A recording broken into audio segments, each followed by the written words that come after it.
Hi, everybody. About 3 weeks ago or so, I posted a picture of some roses, three little yellow roses that I had put together in a little display dish. I got a few comments, got a few likes on that. People seem to really think that these roses were quite beautiful. So I started thinking, well, was that because of the roses or was that because they were yellow? So I've been doing a little bit of studying on color. I'm going to presume that everybody liked it, or most people liked it because of the yellow color of the roses. So the first time we see color painted is way back in antiquity, long time ago, when they found the first paintings on the walls in caves and stuff. That was the color red. That was the first color they ever found being used to color the walls or color pictures. So we also see early uses of colors in pottery, coloring glass. Long time ago, when they invented glass, they colored that. And dyes in artist paint. Now, all of those seem to be using minerals, color, chemically kind of mineral things out of the earth to make our pottery beautiful, our glass beautiful. And the artists, to use their oil paints and watercolors, are using minerals in order to create the dye in their paint material. Along came Isaac Newton in 1704, and he was an artist, and he also had an interest in music. So he was playing around. We know that he's famous for a few things, but he was inventing and discovering and checking stuff out. And he found that white light, the light that we have around us coming from the sun, call it white light, he could split that up. He used a prism and split it up and made all the colors. This is a prism, a kaleidoscope that I have, and it splits light. You can see if proper, holding it in the right way, you'll see that it will refract color, a rainbow of the light in the room from the sun coming through the window. He then figured out that he would have a color wheel, that all these colors would be in a color wheel. And since he was interested in music, there were 7 notes in a musical scale: C, D, E, F, G, A, B, and then C again. So seven notes. Well, he figured there was a correlation between the color spectrum and the musical notes. So his color wheel reflected the musical notes: red, orange, yellow, green, blue, indigo, and violet. 7 colors. Away we go. So that's perfect.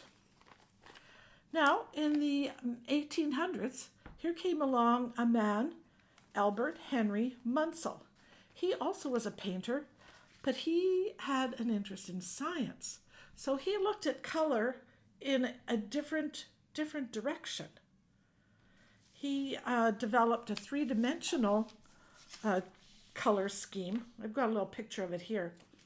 He figured all color came from a neutral zone. It's got the dark and the light, the white, and then all colors graduated out from that. I don't know, I just found it a little bit more confusing than my plain old rainbow. The 7 colors. I'm going to stick with this one. Anyway, so he had a new approach to colors.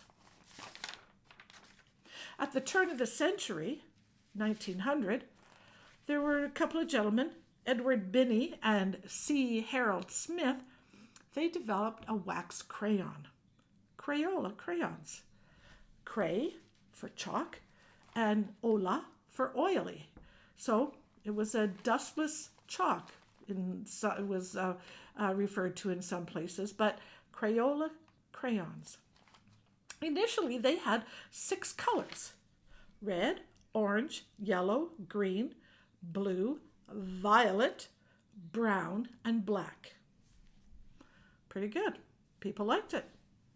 Lovely. Won prizes at the World's Fair. It was a very, very good invention. By 1903, no, that was 1903, sorry. By 1930, they added other colors. Carnation pink, red orange, yellow green, blue violet, red violet, and white. You can see now that they're getting more of these blended colors, and we're getting some transition colors there. Finally, they added up another bunch of colors: violet red, scarlet, green yellow, cerulean, dandelion, indigo, apricot, and gray. So you can see now that they're starting to give some sort of personality to colors. Dandelion, well, we know that's a yellow, and we know apricot, or peach, but they called it apricot. So yeah, so colors kept growing, colors kept being added on to this pretty giant color wheel by the time we get all the transition colors. But now we have got high-tech color matching systems. Some sort of computerized, some sort of modern way of looking at color matching. Whether you're developing your business logo or your decor in your restaurant, color of an automobile, or fashion design. This all takes, high tech and a bit of emotion and, of course, psychology. Just have to go to any paint store now, and they have names that convey interest. I saw some the other day.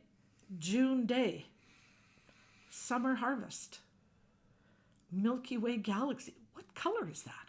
We've no idea what color that is until you see the chip on the color on the other side. Now, they've done a survey, top color choices for adults. Number 1 is blue, green, purple, red, orange, yellow, and finally, brown.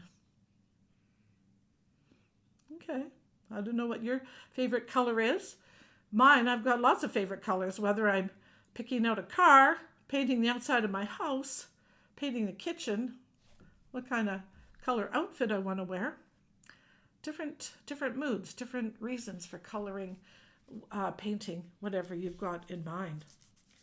So let's just look at these 7 colors and see where the word origins and what emotion or what the meaning behind these are. Red stands for nobility,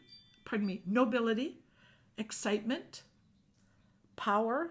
There's special significance. When you see the color red, you know that there's a special significance in what's going on around that color. Orange, well, that origin is a little bit uncertain. It goes way back. I think they named the orange tree orange, therefore it came the color. So which came first, the chicken or the egg? In this case, the orange tree was called orange, so that's what they named the color. Green stands for a flourish, living plants, good taste. Green is a nice color, a good color. Blue means pale. The word blue, like a clear blue sky, a nice pale blue, clear blue sky. That's what blue stands for. Violet, well, here again, we have a plant that they called violet, so that's what they call the color. Just like orange, the plant they called it a violet, and so therefore they called the color violet. Purple stands for royalty. We all know that that's another important color. Red is important. Purple is a very strong, important color. Now, indigo, that's a plant.